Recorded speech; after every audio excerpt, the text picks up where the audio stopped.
Yeah, yeah, yeah. Huh.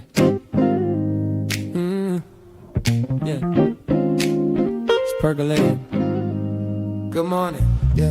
Good morning to the people on Facebook. Good morning to the people on IG. Good morning to the people on the YouTube. Good morning to the people on LinkedIn and Twitter too. Percolating. Get a vibe, stay ready. Truth in the cup, keep it strong, keep it steady. Pull up a chair, yeah. Take a sip with me. Good morning, good people. Java with Jimmy. Good Morning. Good morning. Yeah, the love percolating. Percolating. Java with Jimmy. Good morning. That morning. Good morning. Yeah, yeah, yeah. Good morning. Yeah, the love. Percolating. Yeah, Java with Jimmy. Good morning. that morning. Percolating. Yeah, we in it. Yeah, we in it. Good morning. Good morning. Java with Jimmy. Percolating. Yeah, we in it. Yeah, we in it. Good morning. Good morning. Java with Jimmy.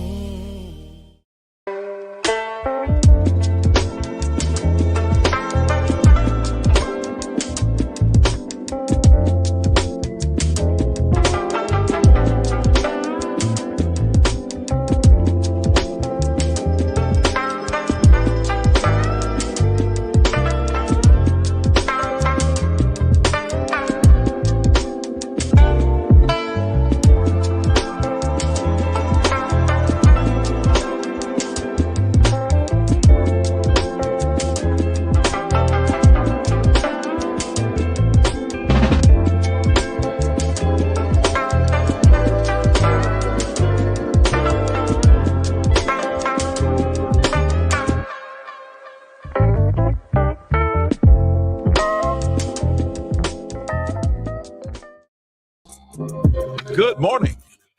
Welcome to the Java Cafe, Java fam. Good morning, everybody. Good morning. Good morning. Today is Thursday, May 26, 2000. And let me get this right. Okay. Today is Thursday, May 26, 2026. And you were in the Java Cafe this morning. It is a thankful Thursday. And we are definitely going to be intentional about some gratitude after we have a conversation today about South Bay. It is a ongoing issue. And one of the reasons that I'm talking about it today is not only this incident, and let me just clarify a couple of things right from the giddy up here, as folks say. I put up a post yesterday that basically said, parents, I implore you to tell your young people to stay away from South Bay.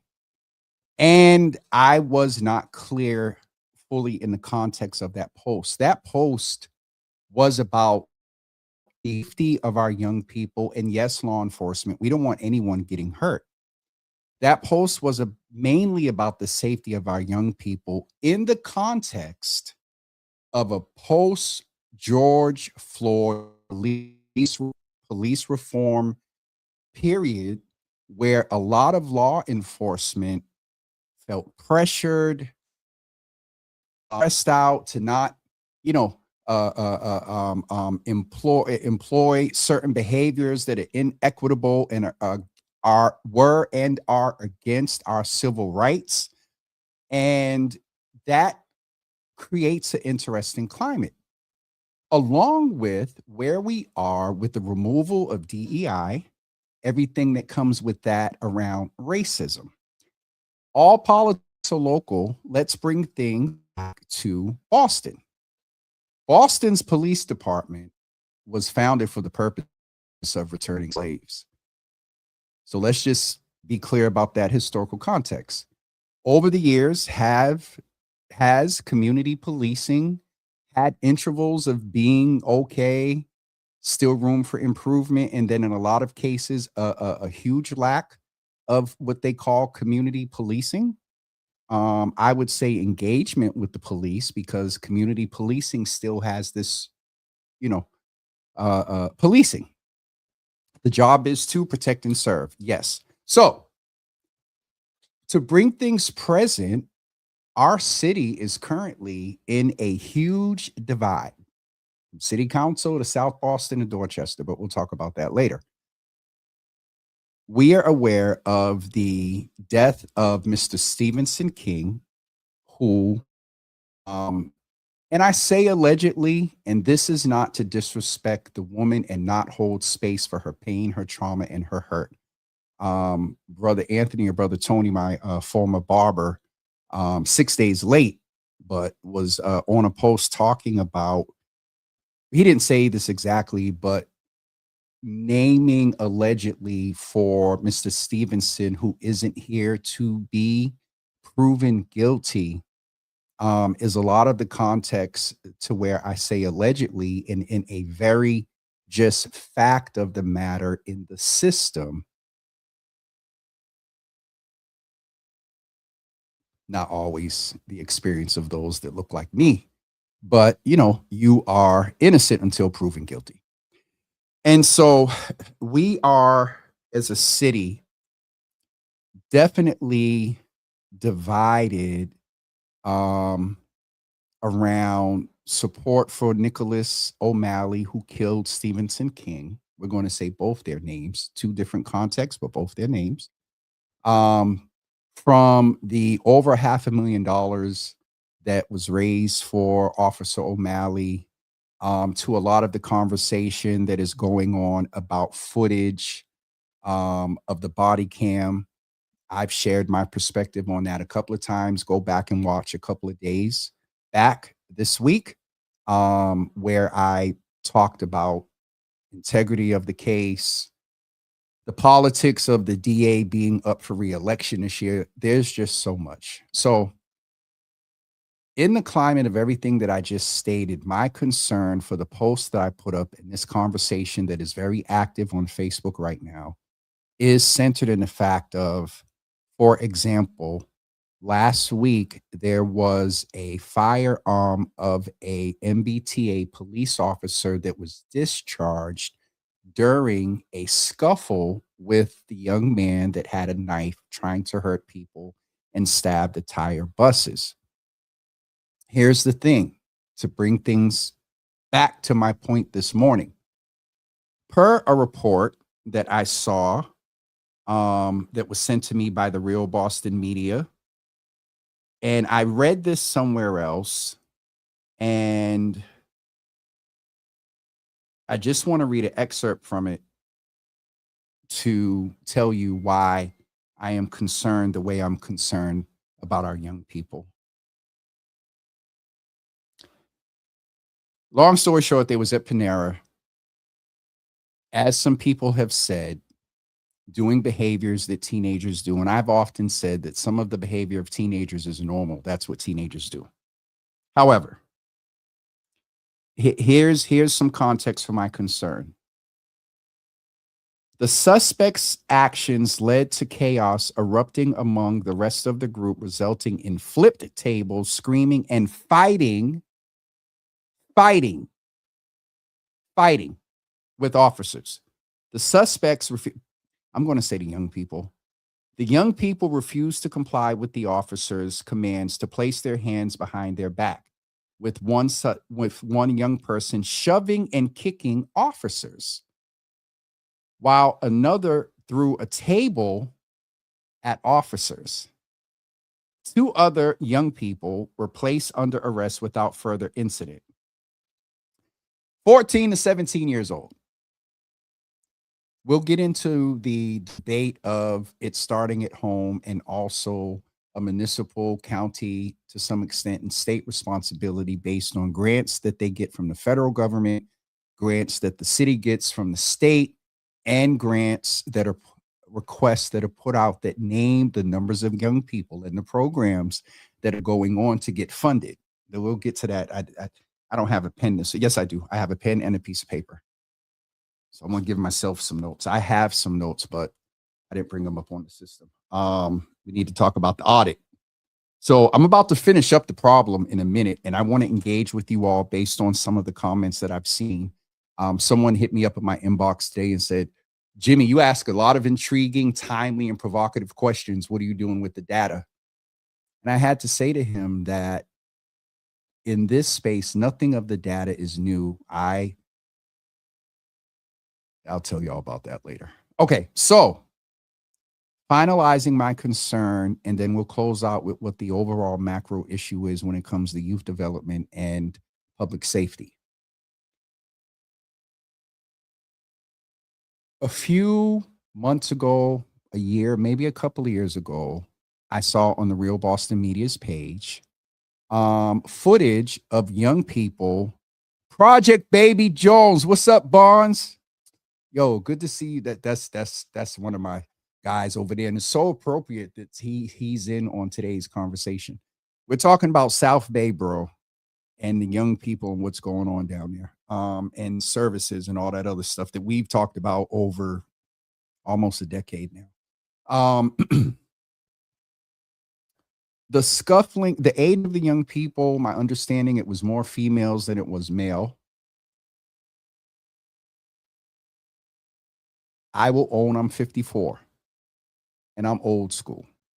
Always going to be a youth worker at heart, yes. But I come from an era that's very different. And for me, there's a little extra sauce on the fact that the majority of the young people in this incident were young women. I was told not to say female no more. Young women. Similar to the incident in Forest Hills, per the report, these young people were physically fighting with those who possess tasers and firearms. Now, here's where we get concerned, and then we'll go into the macro of youth development and public safety. What if, similar to Forest Hills, one of their firearms went off and struck one of the young people, one of the officers, one of the employees at Panera? We would be having a very different conversation. And that is my concern. Young people first. You can't equate life or injury. Please don't misrepresent the sentiment of my heart and what I'm saying here.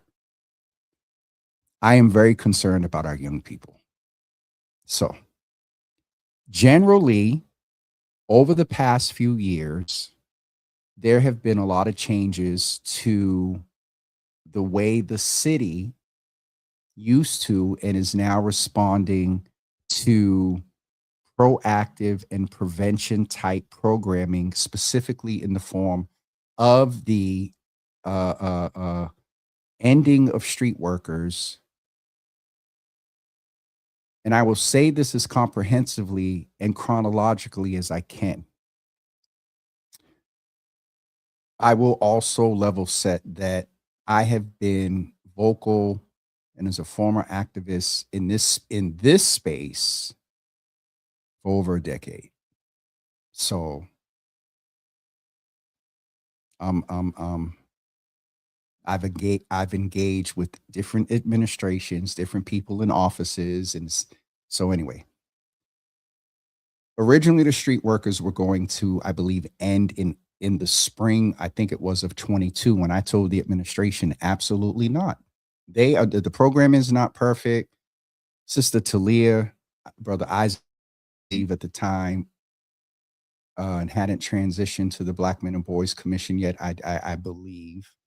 And there was improvement at what was the street workers, then became SOAR, Street Outreach Access and Resources. I don't remember what the acronym was for. That didn't happen. And then I think it was the winter of 22 or 23, or, at the beginning of the year of 23 and headed toward the end of the winter before spring. I think that's when the street workers ended. There was a lot of advocacy and conversation for the street workers to be absorbed by the Boston Public Health Commission in SSYI program. And if you had followed me from the days of We Need to Know and before that, I was looking at an email last night. I have a SSYI related email from, I think, 16 is earliest back. as early as back as 2018. There was a hope and suggestion and belief that the street workers were going to be absorbed in the Boston Public Health Commission. That did not happen. A lot of them, because of Corey, which we know makes them impactful in this work, a lot of those transfers didn't happen. Some went to BCYF programs, some went to BPS, and some form of work. What also left the city, though not perfect, was a group that was often overtaxed with expectations that were outside of their scope of work. However, many of them were very impactful in the space of violence prevention, intervention, and engagement. For example, they used to go to the school let-outs, part of an issue at South Bay. They used to go to the school let-outs at the MBTA stations to make sure that young people were not fighting. They had relationships. There were iterations of where the street workers, SOAR workers were assigned to certain areas so they could build relationships within the community. When I refer to the point of them being overtaxed and things like that, they were not case managers. Now, here's a few things. Again, I go back with this. Guess who was a part and added to VIP? Guess who was a part and added to the youth development? What is it now? Youth, what was it? Oh God. It's still active over at the Health Commission. The Youth Development Network. They may call it something different now.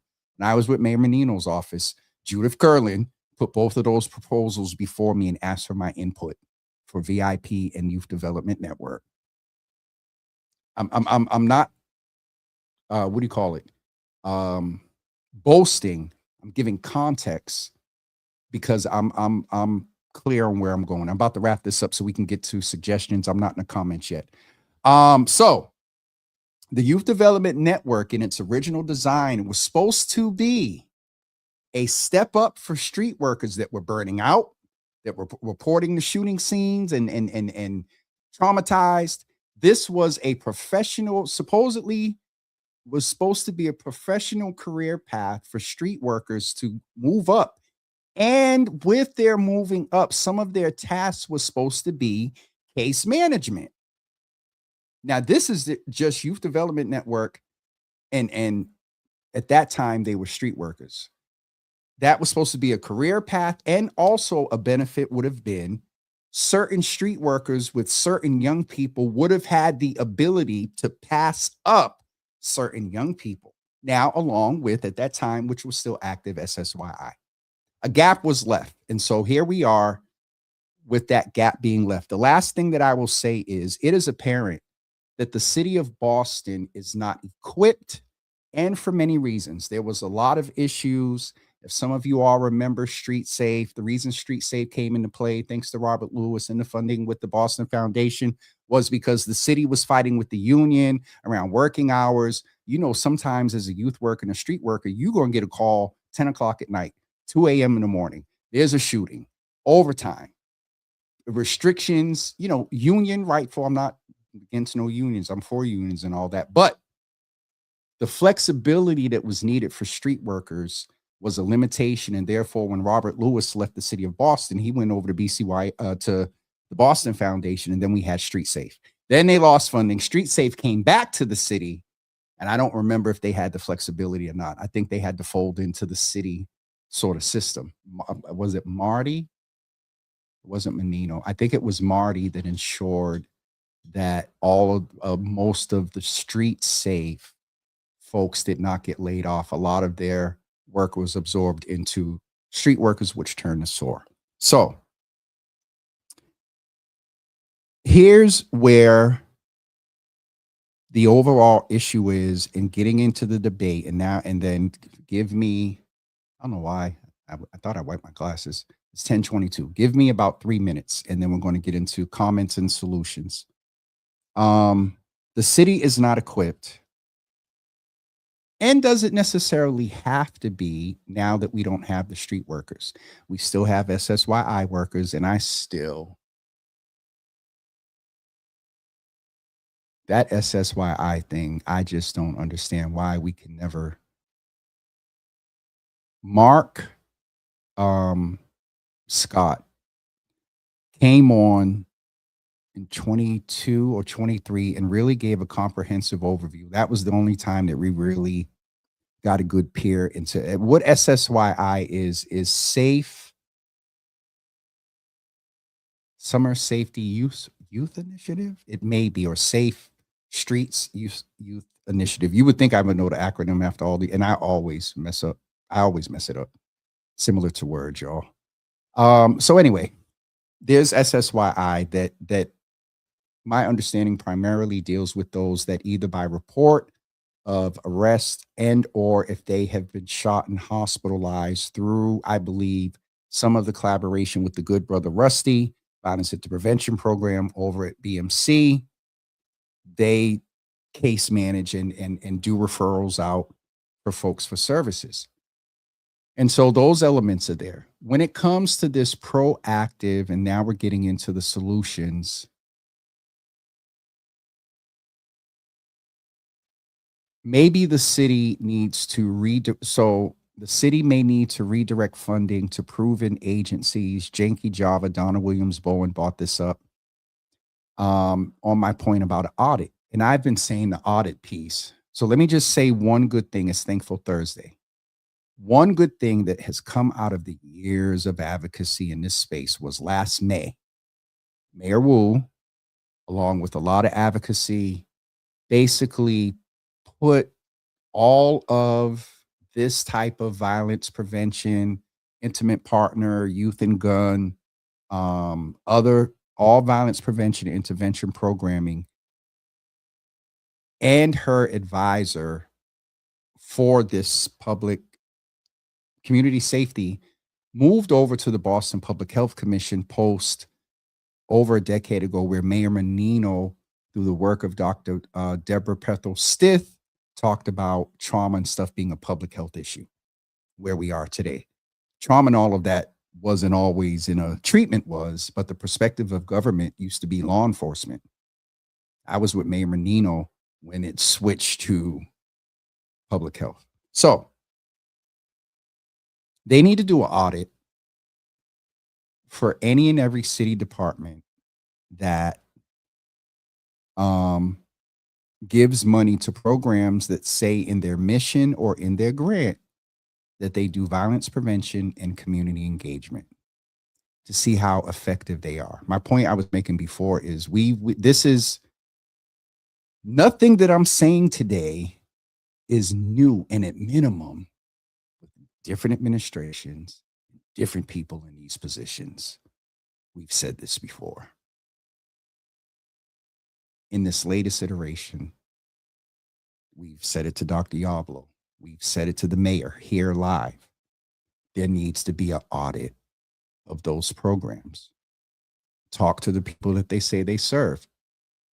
When I was a federal grant monitor, we could go in and we would ask for client records. We couldn't pull them. We could ask for 3 examples of client records. Randomly. I think they may have gave us a list or something. I don't remember how we did it, but there's an ability as a guarantor, that's the entity, people that give grants, to level set and say, hey, we want to hear from your constituency about the investment we're making here in your program. You say you're doing this. Ask the parents, ask those that they say that they're providing services to. So an audit needs to be done. And what the audit can do is more than likely, unfortunately, but can free up some funds that when those iterations of those grants to those agencies who aren't up to par can redirect funding to entities with some intent to do some of the things that the street workers used to do that would not be restricted by union and would also, again, have proven impact, that people in the community know that they're out there. They have impact. I also say this: they can't be straddling both sides of the fence, one foot in the game and telling young people to get out. That has been some of the accusations with the street workers. I'm just saying that. So that is two thoughts that I've had over years that I've shared with the administration and funders. And I have a funder call tomorrow. I'm going to mention this again. So here's a synopsis of what I've heard from community on that post. And then I promise I'm going to go to the comments. And we're going to do an action today. I'm going to encourage y'all to take action today. There's an idea that I have, and I've mentioned it to one of the counselors. I have to talk to the other one, and the other one I really don't care. So I put a post up that basically said, parents, I implore you, tell your children to stay away from South Bay. If you're just joining, I gave the context. That was not about the young people. That is about my concerns about actions of young people.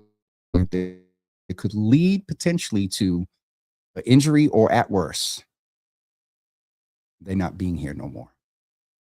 The young people and an officer.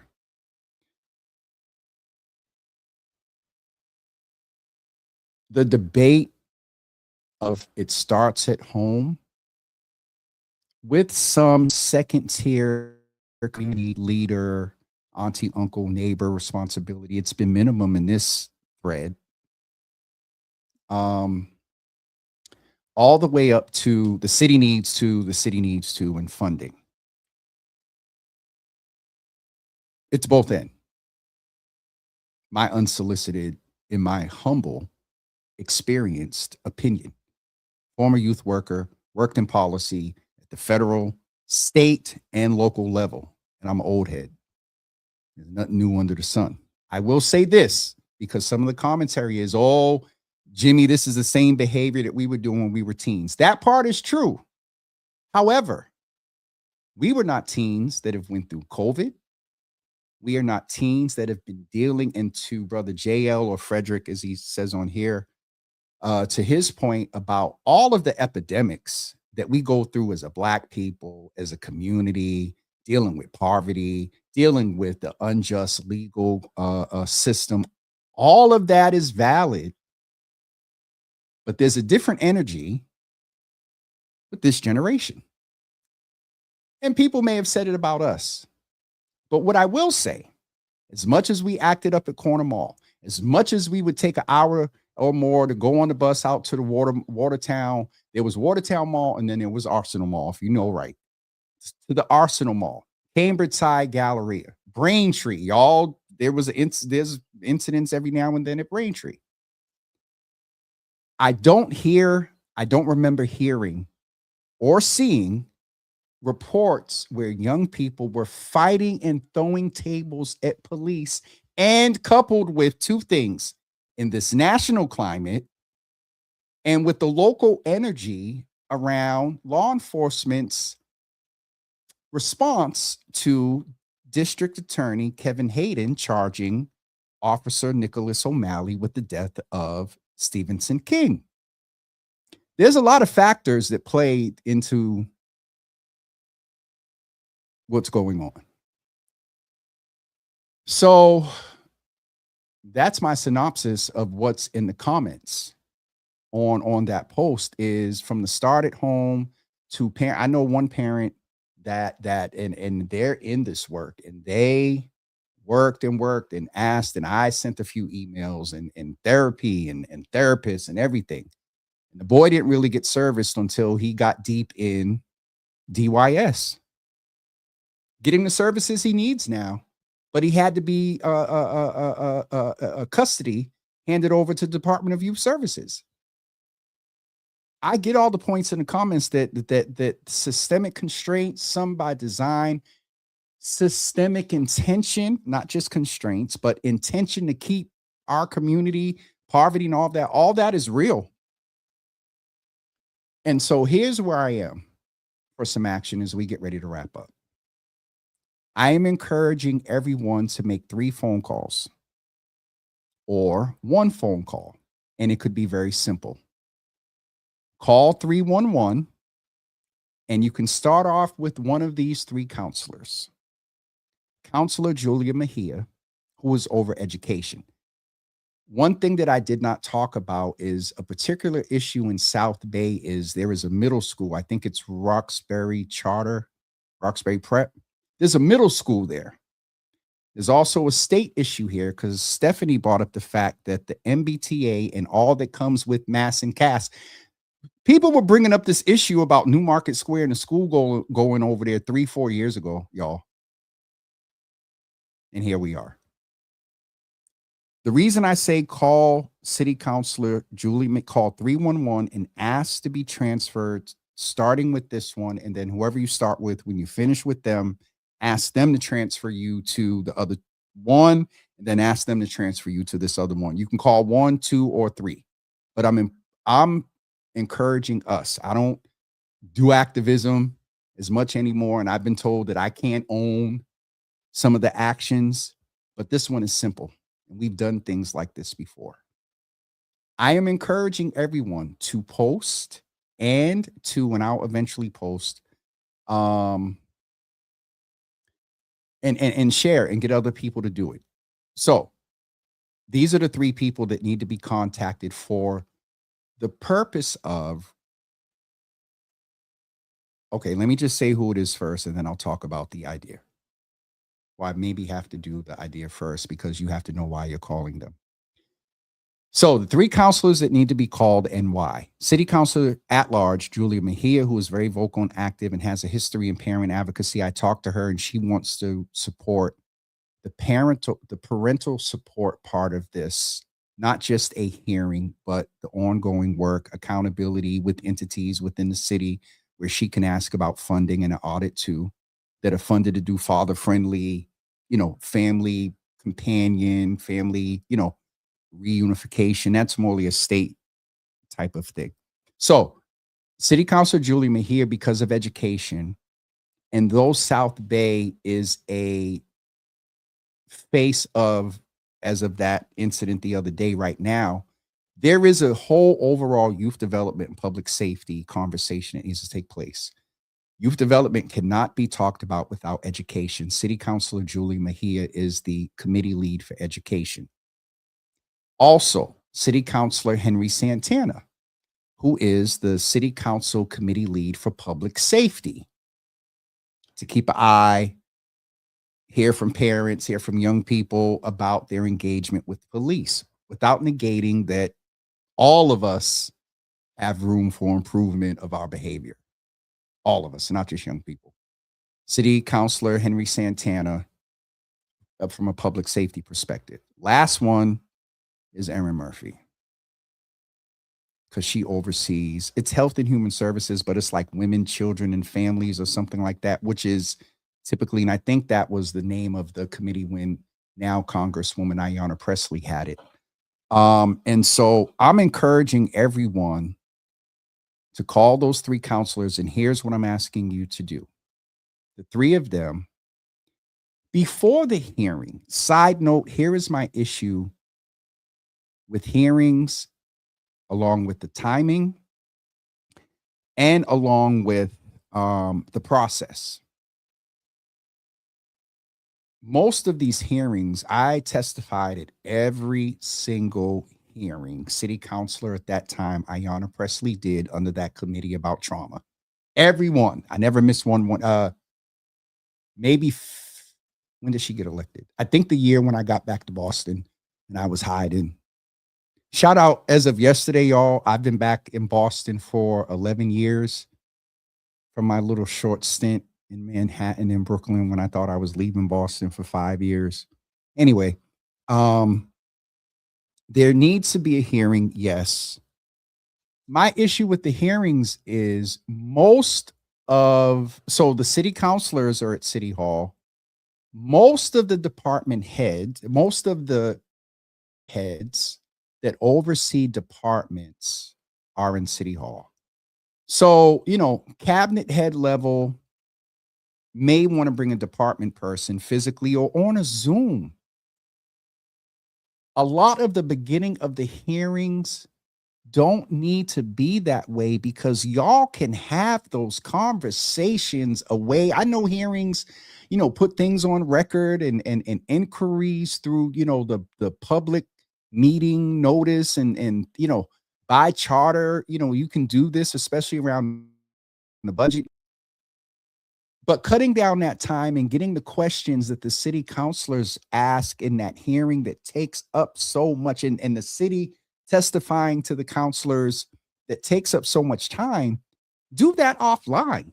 And some of it probably does happen in working sessions. They can call some people in. My point is, a hearing is good because education, public safety, and women, children, and families need to inquire what it is, not just the city is actively doing to not just address South Bay, but all, I'll say it like congregate youth behavior to prevent, y'all remember last year, they had that incident at the youth jobs fair.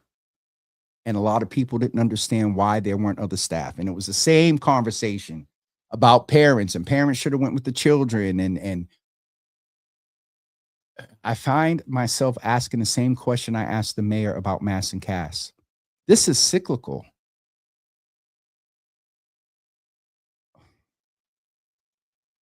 It's a thought, so I'll say it.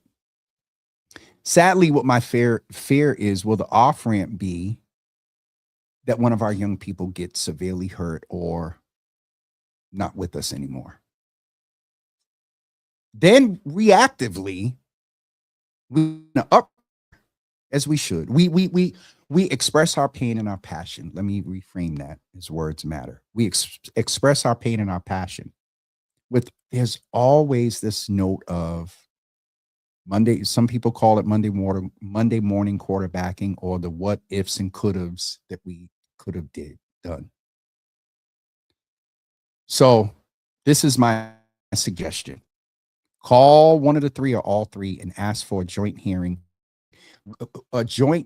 around gaps in services for youth development for the sake of public safety. Because you put public safety in there, and for all the people that need to pay attention to this, ring to it. Gaps in youth services for public safety, for the purpose of public safety. There's a little tone of the public safety that's a little concerning. Yes. I just had the thought, so I'm going to say it.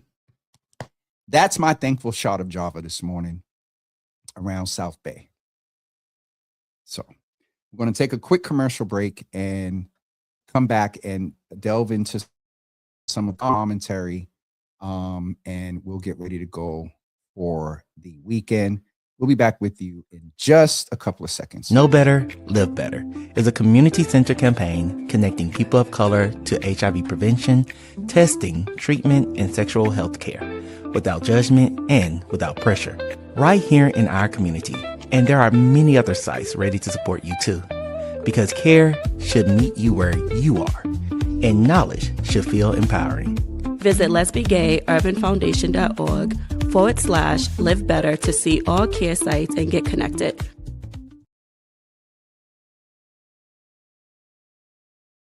That event is taking place on Saturday, so please go check out the link there at jwj.info/blue, which is for the Boston Lesbian Gay Urban Foundation. All right.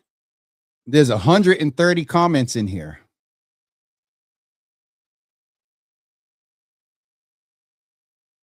I don't know if we're going to get to all of them.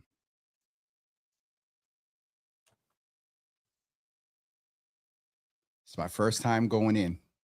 I haven't looked at the comments all show. Oh, okay. I'm going to skip the good mornings. Good morning to everybody. What does Brandon Jacobs say? Good morning to this one. Good morning to that one. Good morning to everybody and lottie dottie. Good morning to everyone. I'm going to kind of speed down through some of the commentary. Boom, boom, boom, boom, boom. Michelle D. Smith, the unprovoked actions of the youth is a sign of disrespect of law enforcement officers. Self-defense and exercising one's civil and human rights is understandable. However, straight up in anger and violence toward anyone, including those that are charged to protect and serve, is unacceptable. Uh-oh, I see Will Dickerson and Lawrence in here. I almost said it. Lawrence, thank you for the acronym, but still behave, bro. We got the mothers in here. No regard for the police. We pay for the non-lethal weapon and they don't use them. I need my Lawrence, this brother. Lawrence also said, I don't condone the actions of young ones either. Lawrence also said, I don't know how they pick the street workers, but I've had maybe 2 that weren't engaged in criminal activity while being street workers. That is real. Brother Lawrence, I don't want them beating our kids with Billy Club. That and, you know, at worst. Brother Cliff, this is a great topic to dive into, my brother. Thank you for your constant awareness to show community things we must focus on. Thanks, brother. Thank you for consistent. I said it the other day. One thing you is consistent, Phil. Phil also said the show is lagging. You're going in and out. And anyone else having issues? That ain't me, Jesus. That's your signal. Was anyone else having issues with lagging? I wasn't in the comments. The good sister was the best street worker, and she's still doing it in a different capacity. Dina Marshall Tarver, the kids don't know when to stop. We all went through our times of unruly ass. I thought you said unruly ass. We'll go with that. Unruly ass teens, or most did, but we stopped at a certain point. We would yell, cuss, even be disrespectful, but the large groups destroying property and causing huge public disorder, we didn't do. I will push back a little bit, Dina, and say, remember the Kango crew back in the day? We knew someone, but when the police came, they would not be as active. We know someone should see us. We know someone would see us and tell our parents, or our parents would see us, etc. These kids don't care or fear anyone. We feared our parents. There's a perspective there, Dina, that I agree with. And then I think, and this is getting a little deep, but there's a lot of fear for them of everything they're experiencing. And they're, and I'm sure you agree that a lot of this behavior is a lot of the general, what is the word, rebelliousness and all that is normal adolescent behavior. So I didn't even talk about social media. Hold on, y'all. This is I got to take this.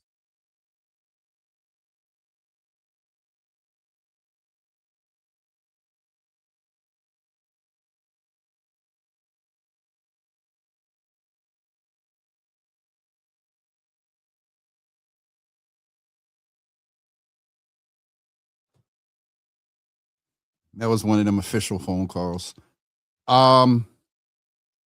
This is bad as being in the comments because I forgot where I was. To Dina's point, there's some fears, as you all know, for everything that they've dealt with and trauma and whatnot. So, Nakia, good morning. Good to see you in the room. Mama Java said, keep our young people in prayer. The devil is busy. If they can't get to the adults, he'll go through your children. I've heard that. Years are coming up. Belinda said in reference to Mr. King, I think she is saying beating and still alive better than being dead. Okay, that may have been. So just to tell you all, because there's so many comments today, the comments come into me literally in a line. I don't see them when you all are replying to a comment. So often I'm reading and it sounds like I have something out of context. I essentially do, because I can't see that you are replying versus making a standalone comment. Nicole, good morning. Good to see you in the room. I said I wasn't going to say the good mornings. It's Wavy. What's up, bro? I still don't want them beating kids. I don't even beat my kid, and that ain't and she ain't never in trouble out there because she because she know better. But are you going to get a little payback as a parent for what you did with your parents as a kid? I'm messing, bro. I'm messing. I see a couple of names. So a quick good morning to a couple of people: Mr. Teresa, Milagro, Sharon Cornelius, Michelle D. Smith, Belinda. Good morning. Okay, that's a good morning comment. Good morning, Miss Teresa. Donna Williams Bowen, I mentioned you earlier. James Mackey is in the room. Brother James Hills, wish I could join, but working and hopped on quickly. Can you join a call today about 5:30 about this? No. One, because I have to go do something with our boy, Brother DL.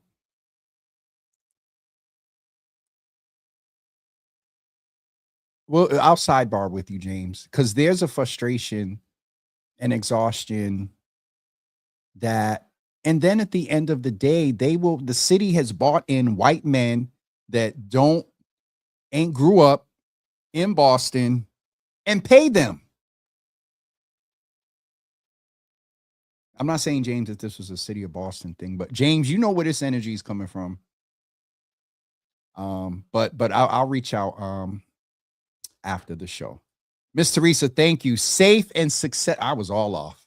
Well, at least I had safety, summer safety, safe streets, safe in school youth initiative. I hope from this day forward, for over 10 to 15 years, we're talking about this. Remember at this time, safe and successful youth initiative, safe and successful, safe, successful. I think I'm good now after 15 years. Probably more. Uh-oh. Our youth are into weed, gummies, gummies, and probably alcohol, and things are so different now than in back in the day. But teens were in that stuff too. For y'all, it was reefer and champagne. Private stock. The real Boston media is in the room. Dina Marshall Tarver says maybe the parents, caretakers can get more involved with their kids. Frederick, what's up, brother? Asia, good morning. Good to see you in the room. Okay, comments about the commentary. Because if I do the good mornings and stuff, I'm going to be here all day. Uncornered Boston on Bolden doing what for the community? They got a whole building for nothing. I used to work with them. I know the work of Michelle. I know there was some stuff that went on with the workers there and the brother Mark. There's a new Latino brother that is the president, I think, and CEO now at Uncornered Boston. Brother Cliff said, all right, you can still see me. South Bay is meant to be a place where our young people can gather, laugh, and just be teenagers, but lately too many families are feeling the weight of violence instead of joy. We can't take that lightly. The solution isn't to push our youth out, it's to guide them forward. Respect has to be standard. Respect for each other, for families, for the space we all share. We need community presence, mentorship, accountability, not just enforcement, when our young people feel seen and supported. Yep. With you on that one, Brother Cliff. Lawrence, I understand, but then the thing will be the police beat a kid to death. And that's the thing that is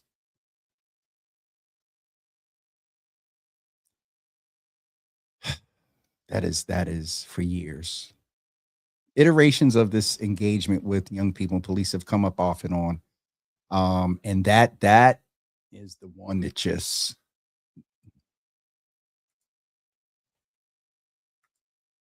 I'm telling y'all now, I would probably have to repent.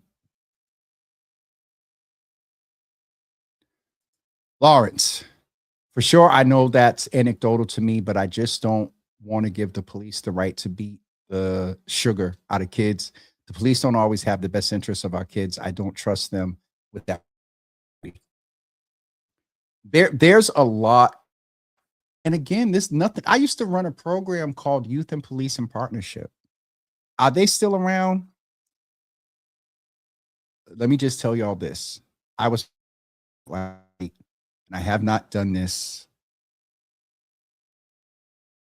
I don't lie. An email? I don't think I've sent one of those emails that I sent last night to about 5 city officials and 1 city councilor. I stated the problem, and then I gave them a whole bunch of suggestions. And so youth and police in partnership, I brought that up because one of the things I suggested to them is either having some sort of youth and community police, NORA, couple of, and sit down, have the young people be ambassadors, or they could be liaisons for young people that have issues. Is there a youth component to OPAT? Can young people file a complaint? So, Brother JL, they can provide quality structural changes. The environment will continue to produce the same chaos. A street worker can't alleviate poverty or homelessness. They will fill 53 million. So here's where I am. We got to touch what's attainable, and we have to touch where we have control while keeping in mind the overarching and foundational issues. Naming that, and I'm not saying it stops your action, but the focal point is how we are responding to what we know sadly is the case. I mentioned cyclical. Oh God, this is where electeds and stuff come in, and I'm not going to go there because it is 10:53. I got to get ready. Donna Williams Bowen. Hi, Janky. We have a lack of mental health services for our youth, overcrowded schools, post-COVID impact, substance use, and government telling parents they can't that came up in the thread. The government telling parents they can't discipline their kids, praying for our youth and parents, because our parents are dealing with it. Now, I said that these young people are different. I don't live with one. Because I'll tell y'all one thing, as my grandmother said, ain't two. I told y'all the other day that Miguel had to make sure that I didn't get jumped because I'm this. And I do. In worst case scenarios, it's never resulted in a buck back. I'll get some rolled eyes or whatever, but depending on how extreme it is, you can't just see either disrespect of an elder or something like that and not say anything. And I know what's at risk and all that, but if I recall correctly, NWA came out. You were doing the hashtag, and that was well before you had time to type it here, Lawrence. I don't think all the youth respect police. No, they don't. I know they don't. Looking for the commentaries about that. Corey, yo, I gotta save your number because I went to search in my thread and your number wouldn't pop up.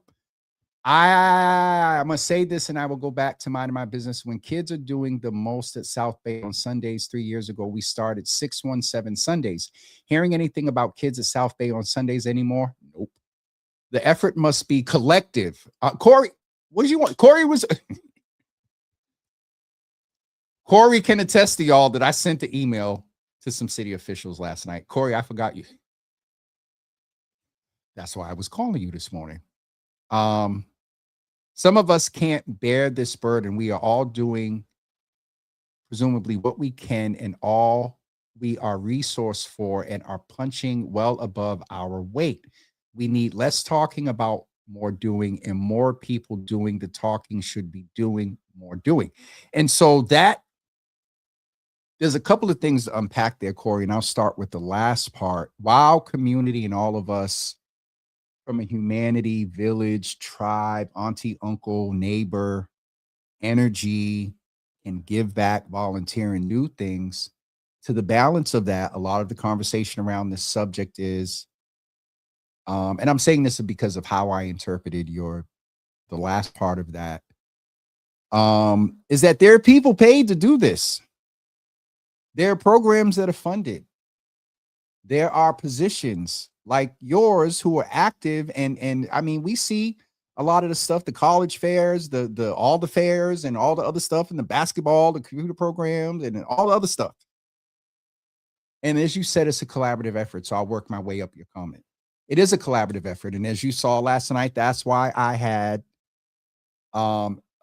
Pedro, public youth development or youth advancement. Jose is the cabinet person over that. I had you on his BPS. I had you, Henry Santana is on his public safety, and Dr. Basola and Isaac, Dr. Yabo, because that collaborative, I said this to the city before. Corey, I don't know where you were back then, but if y'all old heads are on and remember, Donna should remember this. We had Boston Rocks.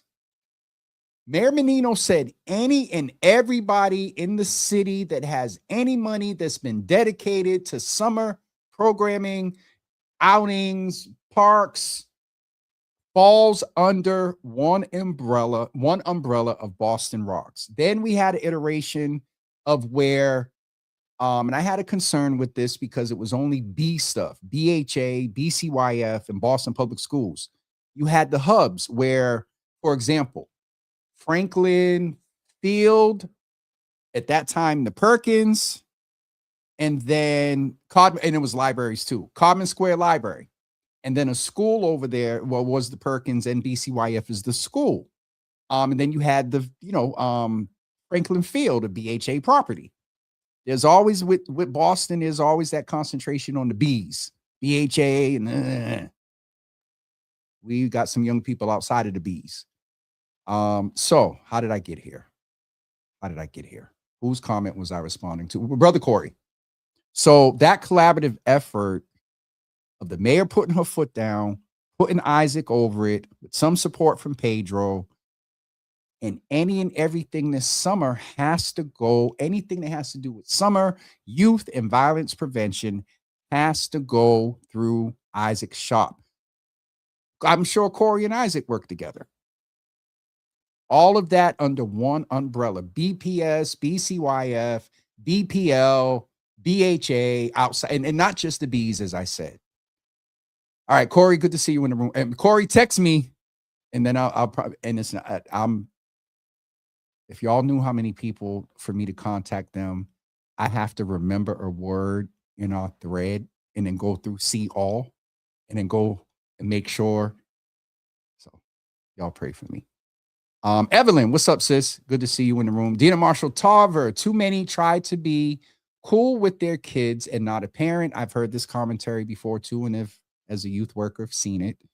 You both can be true to a degree, but I found with a lot of kids nowadays cannot cope with both. So it's those instances parents need to come parenting and not being their friend. That is a often debated commentary around this subject. Who's in the room? Hi, Mother. Good to see you in the room, Mother Lisa Davis. You all keep her in your prayers. Uh-oh. This is why I have 130 comments. There we go. They're going to start. I see one. Dina Marshall Tarver. The parents are hanging in the streets with their kids, smoking with their kids, drinking with their kids. And then other kids who want to be cool see this, and then they want to be like it because it appears to be cool. And Dina, I will say, and I'm sure you appreciate this because you were one of them. There are children that there are young people that come from two-parent family homes.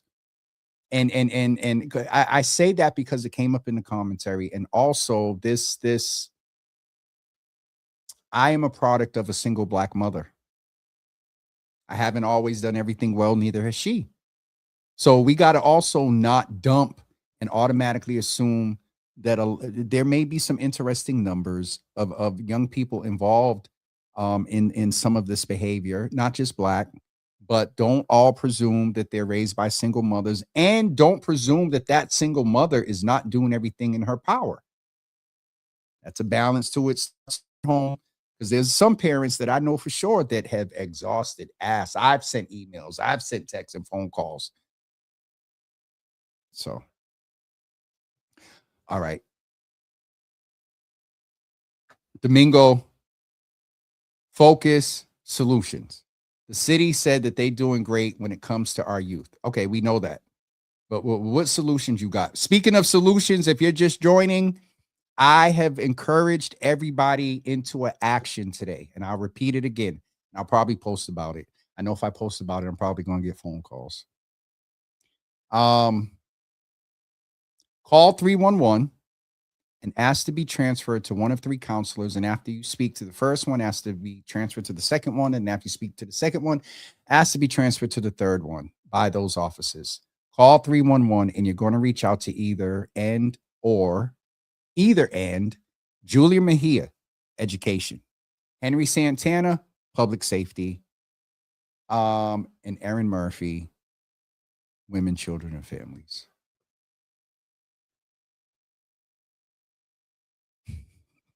I'm sorry. I got to be my authentic self.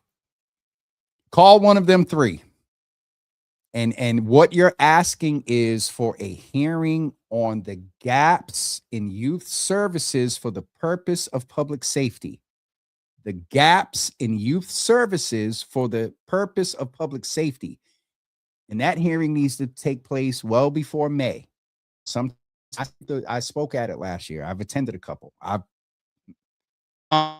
commentated about a couple. There's always a press conference in the summer, right before the summer, usually before Memorial Day. That hearing and solution driven and audit. We're in a budget year. I mean, we're at the end of the budget year. Like, the budget hasn't been signed yet. Like, these organizations that are being, because some may be some may be what do you call it, earmarked. I don't know if I think the city budget may have some earmarks in it. That's more the state budget, but let's see what happens. If we get, right now there's 42 people in here. 15 of you all make those phone calls, and above, between the three, there's 8 or more. Oh, good, that's on their radar. Sonia Chang Diaz said some years ago that if her office gets a phone call from residents that want white puppies dyed pink, it's an issue for her. She came up with some random example, but she said the 10th call, that's a district issue. So let's put some energy into this commentating and posting on Facebook and all that. Call 311 and ask for a hearing that be sponsored by a collaboration between City Councilor Julie Mejia, who oversees education, City Councilor Henry Santana, who oversees public safety, and then also City Councilor Erin Murphy, who oversees children, women, children, and families. All right, I'm going to get ready to wrap up, y'all. I'm tired. I'm supposed to be on break, but that Real Boston Media got me activated yesterday, and also some of the commentary on that post.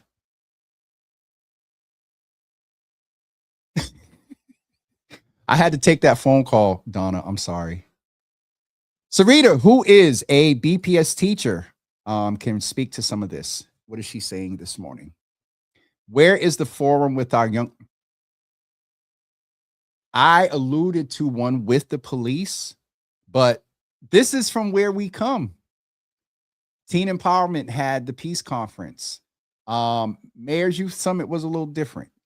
What was some of the other things we would take? The peace conference, the one that was at the Hines all the time. There would be, y'all remember when we had peer education programs? Sarita, that's where a lot of that energy came from. A lot of the community health centers were funded through the tobacco grant, and they had peer education programs. And peer education programs, along with, at that time, the Medical Foundation, would get us all together, and we would work and do stuff. We had Youth Workers Alliance. Like, all right, I'm showing my old headness now, but it worked. Where is the forum with our young people so we can hear from them? Our young people live a very, very different reality than we do. And by we, I say, if you're 50 plus, there's room for blaming to go around, but why don't we have a series of sessions with our young folks and get their perspective instead of speaking for them? That's not being done here. I'm speaking for them in the manner of safety and speaking up, I guess, rather. But what she's talking about is what we grew up in the business and in youth work as a term called positive youth development. SOS, services, opportunities, and support. Young people sometimes need to be fully serviced. You do everything for them and you get them through it. Then there are opportunities where they can do what? Learn from that circumstance, and opportunities for them to just do it themselves. And then there's support to where they try to do it, didn't go that well. They got to come back to you. They take a next step. They get 2 steps forward, maybe 1 step back, and you got to still maybe counsel them. Now you got me back in my youth development bag, Sarita. Thanks.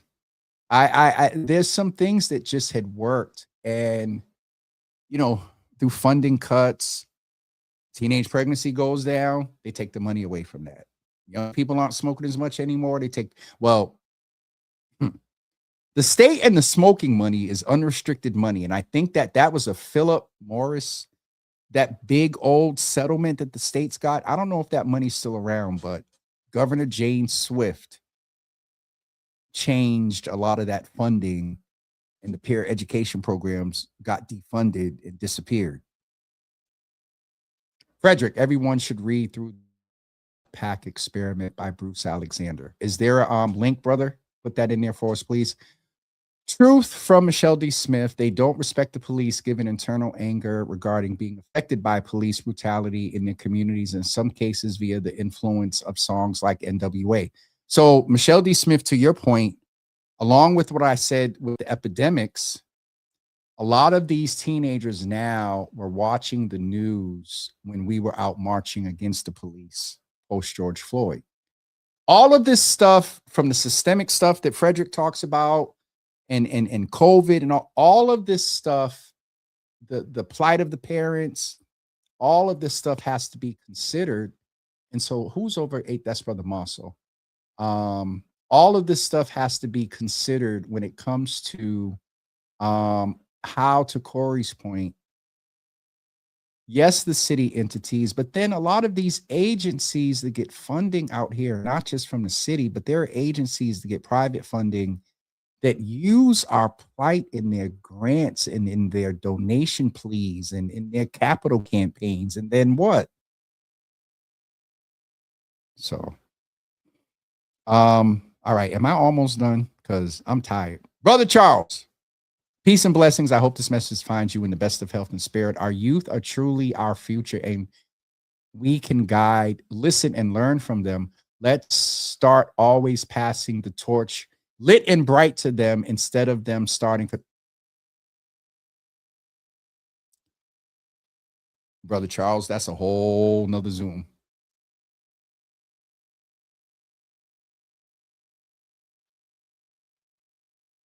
Brother Frederick, you're like me, Jimmy and James, and Frederick and J.O. If we are waiting until these kids are 15, 16 to intervene and to support, we will continue to fight a losing battle. We need more education surrounding brain development. Didn't say it today, but I've always said years ago that you got to start early. I think Corey had said it when he was on before, that you got to start. Jesus, Lord. There's names that I see that pop up on the screen and they give me trauma. Hold on.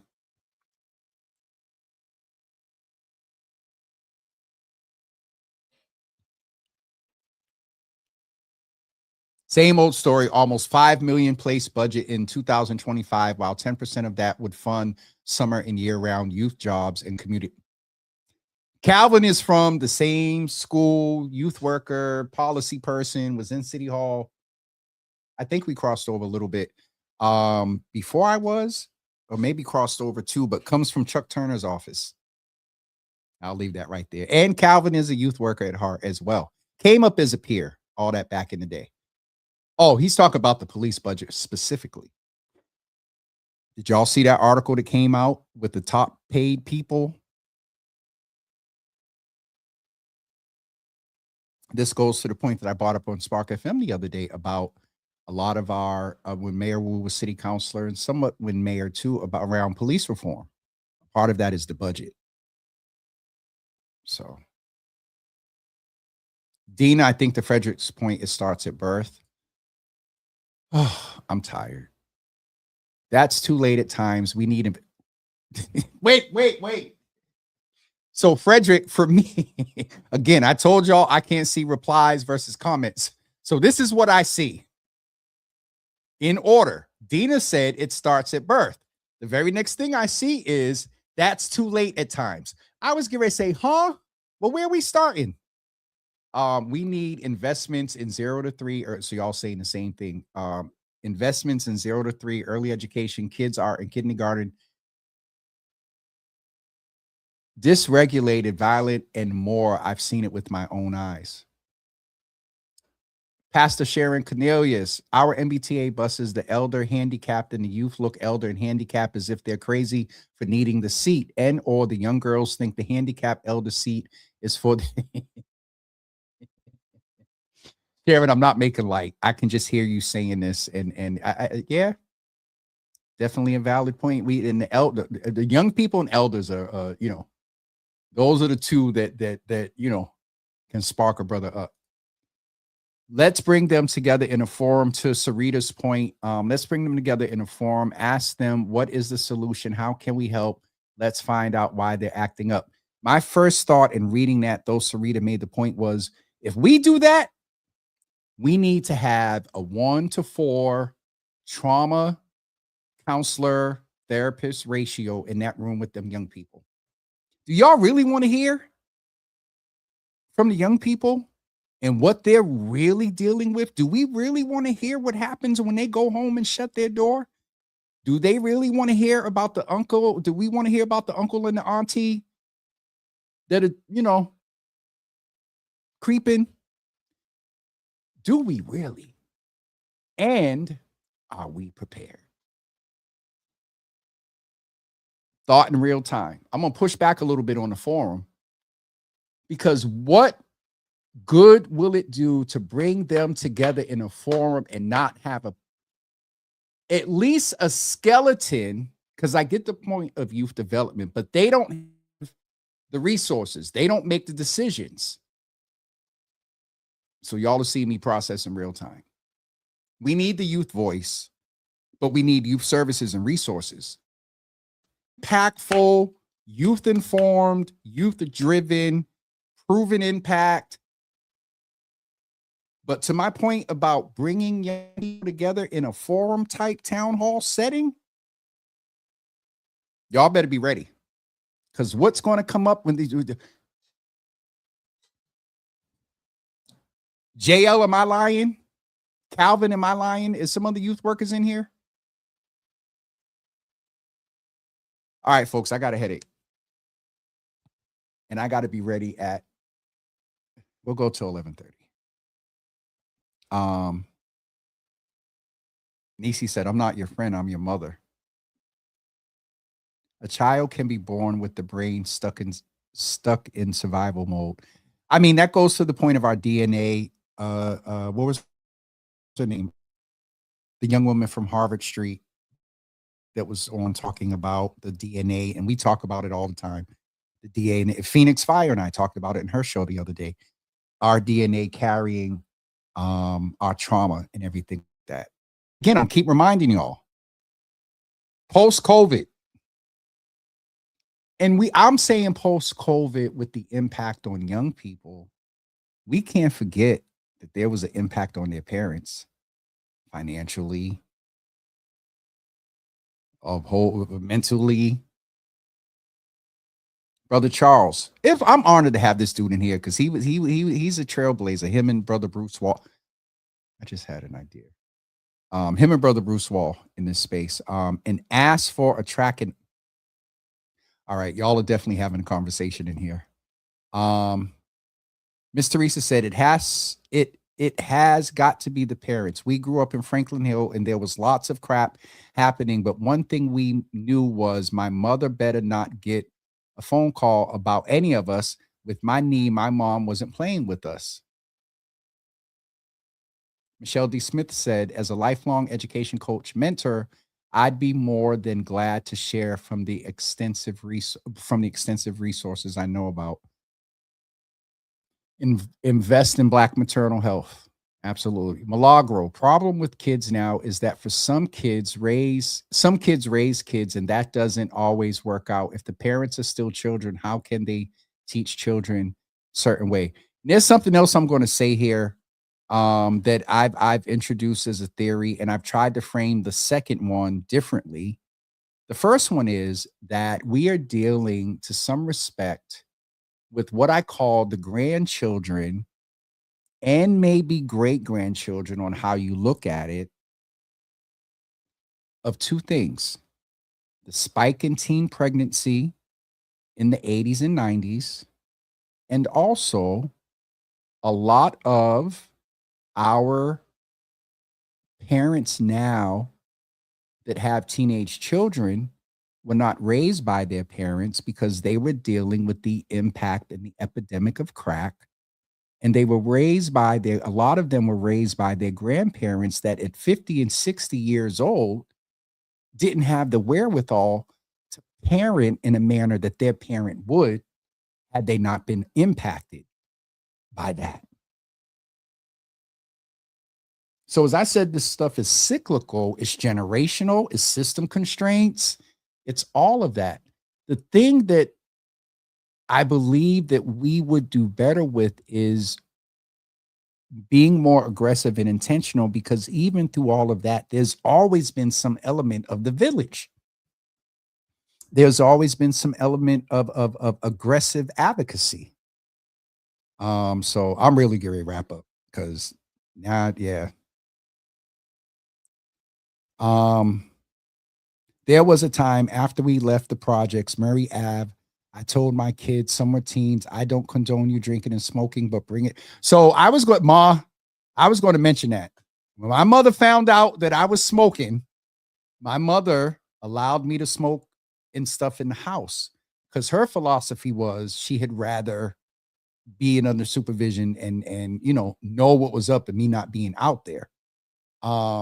And even as I said before, my mother was a single mom, and even with that, look, it turned out okay. And I want to also say that too, that it's not all doom and gloom for our young people. But we got to make sure that they're around to see the sun. To my point about being concerned about law enforcement. All right. Boston Youth Fund. Thank you, Deprecia. Telling your age there. All right, I'm speeding through so I can get off of here. Mother Davis.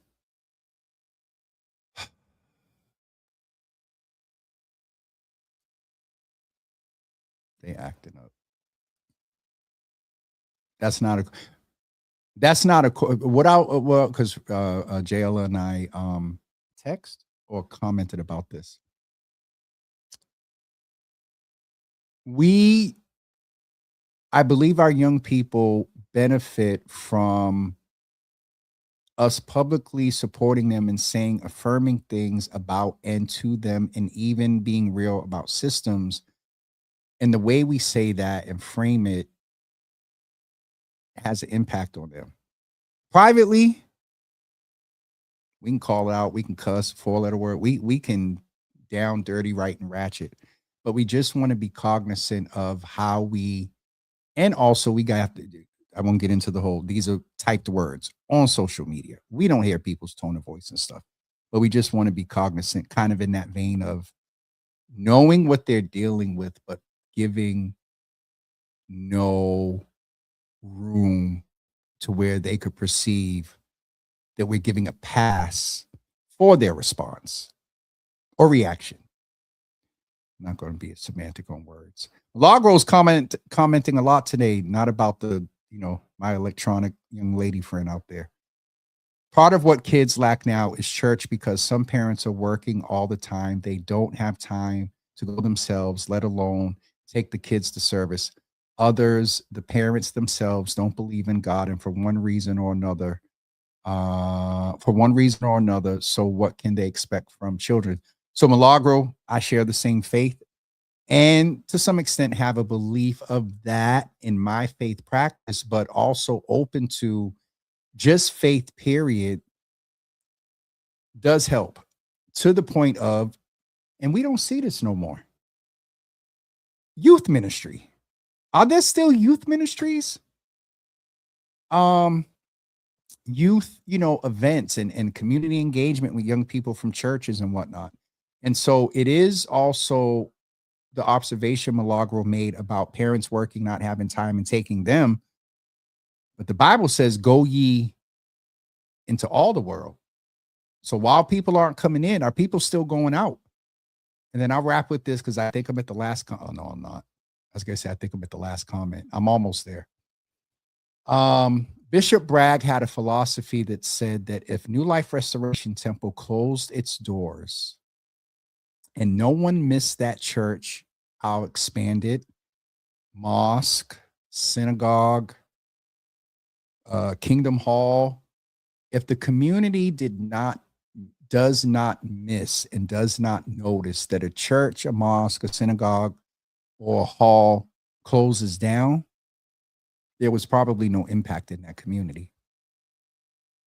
So, all right. I got a couple more minutes. I really sat here and got a headache.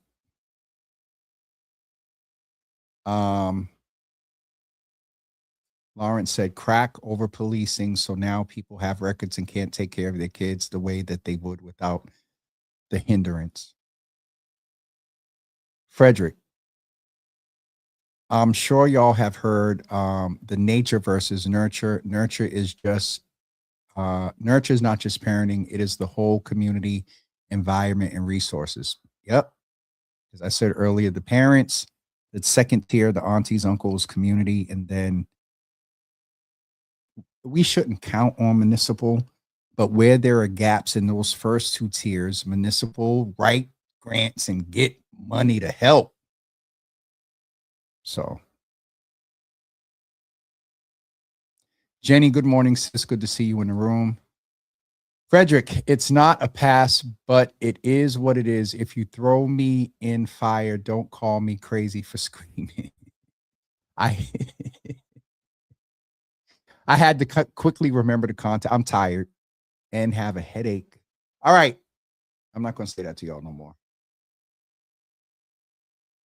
Jubilee is definitely well, and Brother Matt Jr. is doing well. And Pastor Matt and I have talked about how Jubilee does more in the vicinity of the physical building or buildings, because they have a couple. But Matt Jr., well, I ain't going to say his nickname on socials. Okay, I'm at the last comment. All right. I am going to get ready to go. And we will be here. Monday is the 30th. There's nothing scheduled for Monday outside of Mental Health Monday. Next week on Wednesday, next Wednesday is at 9 a.m. I have a show with two organizations that are doing some advocacy and work around energy, equity, and things like that. So that's going to take place. Excuse me. That's going to take place on Wednesday. And don't forget next Thursday, which is we're back here again. The first Thursday in April, we will be at WGBH at 12:30 p.m. live here on Facebook only. So no show next Thursday at 10, but at 12:30. Next Wednesday is at 9 a.m. And I think we have a 10 a.m. show too. I will know about that in the morning. Couple of dates to keep in mind. I am having this is young professionals, y'all. Younger or young professionals. I'm having a mixer on April 23rd for our young professionals that are in the building here now. We'll be sharing that link. Then on May 16th for everybody, and our Mother's Board always has a dedicated table. On May 16th is the 5th annual Joseph R. Betancourt Health Fair that is taking place at, I think I can say, the Thelma Burns building. Mothers, I've heard you all. We will not be back at RCC where y'all got to walk, where you all have to walk for 8 miles, essentially. I'm exaggerating, to get to the venue. And so we're looking to get back at the Burns. And I think that is it. All abreast about the official celebration and the Red Cup Awards. And that's it for me today. So we will see you guys on Monday at 10 a.m. Have a very good weekend, everybody, and we'll talk to you soon.